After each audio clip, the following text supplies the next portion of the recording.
सावंतवाडीचे तहसीलदार श्रीधर पाटील चांगलेच ॲक्शन मोडवर आहेत. सावंतवाडी तहसील कार्यालयाच्या भरारी पथकानं रविवारी रात्री धडक कारवाई करत अवैध वाळू वाहतूक करणाऱ्या तब्बल 6 डंपरवर कारवाई केली. या कारवाईत 6 डंपरे जप्त करण्यात आली आहेत. याबाबत सविस्तर माहिती महसूल विभागानं दिली आहे. वेत्ते सोनोर्ले रस्त्यावर 5 डंपर तर कोलगाव तिठा येथे 6वा डंपर जप्त करण्यात आला आहे.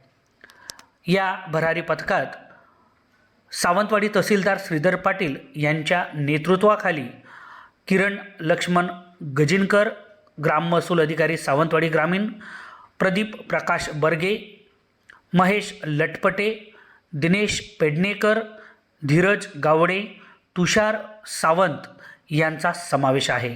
दरम्यान यापुढेही अवैध वाळू उपसा आणि वाहतूक करणाऱ्यांवर धडक कारवाई करणार असल्याचे महसूल विभागाकडून सांगण्यात आले.